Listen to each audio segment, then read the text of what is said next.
Hi everyone, అందరికైతే good morning. అందరు ఎలా ఉన్నారు? బాగున్నారా? ఈ రోజు మన దగ్గర వీడియో వచ్చేసి అయితే తోటకూర వేపుడు అయితే చేస్తున్నానండి. ఒకసారి నా స్టైల్లో తోటకూర వేపుడు అయితే చేసుకోండి. చాలా పొడి పొడిగా చాలా బాగుంటుంది. రైస్లోకి కానీ చపాతీలోకి అయినా చాలా బాగుంటుంది. ఒక్కసారి తోటకూర వేపుడు నేను చెప్పిన స్టైల్లో అయితే ట్రై చేయండి. ఫస్ట్ అయితే ఒక ½ కేజీ తోటకూర అయితే తీసుకొని ఇలా సన్నగా కట్ చేసుకొని, ఇంకా మీకు వీలైతే చిన్నగా కూడా కట్ చేసుకోండి. ఇలా కట్ చేసుకొని కొంచెం సాల్ట్ కొంచెం పసుపు వేసుకొని అయితే ఒక 2-3 టైమ్స్ అయితే వాష్ చేశాను. ఇసుక సన్న ఇసుక కానీ ఏమన్నా ఉంటే వెళ్ళిపోతుంది. అలా కట్ చేసుకొని ఇలా చిల్లుల గిన్నెలో అయితే వేసేసుకున్నాను. కొంచెం పదన ఉంటే సరిపోతుంది. మనం కర్రీకి చేసుకున్నంత పదన అయితే ఉండద్దు. అట్లా ఉంటే మొత్తం కూర అనేది పొడి పొడిగా కాకుండా ఉంటాయి. ఇప్పుడైతే నేను కడిగేసుకొని అయితే ఈ చిల్లుల గిన్నెలు వేసుకొని ఉన్నాను. ఇలా పొడి పొడిగానైతే అయింది. ఇప్పుడు దీన్ని అయితే పక్కకు పెట్టేసుకున్నాను. నెక్స్ట్ ప్రాసెస్ అయితే చూపిస్తాను చూడండి. చాలా సింపుల్గా ఉంటుంది. ఇదైతే వంట రాని వాళ్ళైనా చేసుకోవచ్చు. మళ్ళీ తోటకూర మనకైతే చాలా హెల్తీ కదా, ఎంత తింటే అంత మంచిది. అందుకోసమే ఒకసారి అయితే వీడియో అయితే కంటిన్యూ అయితే చూసేయండి. ఎవరైనా ఇప్పటికి ఇంకా సబ్స్క్రైబ్ చేసుకునే వాళ్ళు ఉంటే సబ్స్క్రైబ్ చేసుకొని, ఇంకా కొన్ని వీడియోస్ ఉన్నాయి, ఆ వీడియోస్ చూసి కూడా లైక్ చేయండి, షేర్ చేయండి. ఫస్ట్ అయితే ఒక కడాయి అయితే పెట్టుకున్నాను. కొంచెం మందం కడాయి పెట్టుకోండి. ఇందులోకి అయితే ఒక 5 to 6 టేబుల్స్ అయితే ఆయిల్ వేసుకున్నాను. ఇప్పుడైతే ఆయిల్ హీట్ అయిపోయాక నెక్స్ట్ ఇందులో ఏమేమి వేసుకోవాలో చూపిస్తా. ఇదిగోండి, కొంచెం శనగపప్పు, మినపప్పు, జీలకర్ర, ఆవాలు, ఎండుమిర్చి, అలాగే పచ్చిమిర్చి. ఈ 2 కాంబినేషన్లు వేసుకుంటేనే చాలా బాగుంటుంది. ఇప్పుడైతే ఆయిల్ హీట్ అయ్యే వరకు అయితే చూద్దాము. ఆయిల్ హీట్ అయిపోయాక అవన్నీ వేసేద్దాం. ఇదిగోండి, ఆయిల్ అయితే హీట్ అయిపోయింది. ఇప్పుడైతే ఇవన్నీ అయితే వేసుకుందాం. ఎండుమిర్చి ఉంది కాబట్టి కొంచెం మీడియం హీట్లోనే వేసుకోండి. ఇప్పుడు ఇందులోకే సన్నం కట్ చేసిన ఒక చిన్న ఉల్లిగడ్డ. ఇప్పుడు ఇవన్నీ మంచిగా ఫ్రై చేసేసుకుందాం. సింపుల్ ప్రాసెస్, జస్ట్ 2 మినిట్స్లో అయిపోతుంది. కొంచెం ఫ్రై అయిపోయాక వెల్లుల్లి రెబ్బలు వేసుకోండి. అసలు మెయిన్ ఈ తోటకూరకైతే వెల్లుల్లి రెబ్బలే అండి. కొంచెం కచ్చపచ్చ దంచేసుకున్నా ఏం కాదు, లేకుంటే అలా వేసుకున్నా ఏం కాదు. నేనైతే 10 నుండి 12 వరకు అయితే వెల్లుల్లి అయితే వేసుకున్నాను. ఇప్పుడు ఇవన్నీ అయితే మనం అయితే మంచిగా ఫ్రై చేసేసుకుందాం.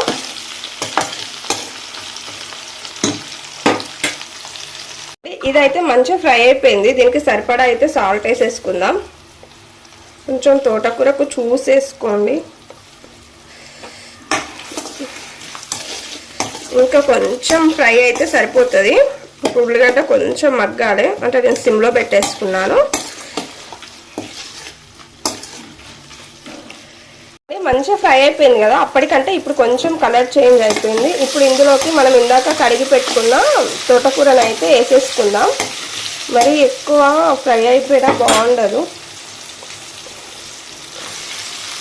ఇలా మనం మొత్తం కడిగి పెట్టేసుకున్న తోటకూరను అయితే వేసేసుకుందాం. ఎంత ఫ్రెష్గా ఉందో తోటకూర అయితే, ఇంకా చిన్నాకులు అయితే ఇంకా చాలా బాగుంటుంది. ఇలా పెట్టేసుకొని అయితే మూత పెట్టేసుకోండి. మూత పెట్టేసుకుంటే మనకైతే మగ్గిపోతుంది. మగ్గిపోయాక కొంచెం దగ్గరకు వచ్చినాక మనమైతే కలుపుకుందాం. ఇలా కొంచెం మగ్గినాక మధ్య మధ్యలో అయితే కలుపుకోండి. చూసారా, మనం అంతా వేస్తే ఇంత అయిపోయింది. దీన్ని వాటర్ అంతా పోయి మంచిగా పొడి పొడి అయ్యే వరకు అయితే మగ్గించుకో. చూసారా, ఇలా మళ్ళీ మొత్తం కలిపేసుకోవాలి. ఎందుకంటే ఉప్పు కారం అంతా మళ్ళీ ఆకుకు పట్టాలి కదా. లేదు అంటే ఒకటే దగ్గర ఉంది అని అంటే అసలు కలవదు. అంత ఉప్పు అంత చాలా అస్సలు బాగుండదు. ఇలా అయితే ఒకసారి అయితే కలుపుకొని మళ్ళీ మూత పెట్టేసుకోండి. మూత పెట్టేసుకొని మధ్య మధ్యలో ఒక 2 మినిట్స్కి ఒకసారి, 5 మినిట్స్కి ఒకసారి కలిపేసుకోండి. సిమ్లో పెట్టేసుకొని.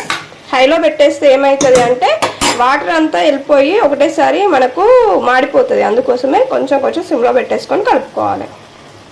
ఇంకొక 5 మినిట్స్ అయితే మనకైతే తోటకూర వేపుడు అయితే రెడీ అయిపోతుంది. ఆల్మోస్ట్ ఇప్పటికి ఇంకా పొడి పొడి అయిపోయింది. ఇంకా కొంచెం పదన ఉంది కదా, మరీ పొడి పొడి అయితే కావద్దు, కొంచెం పదన ఉండాలి కలుపుకుంటే.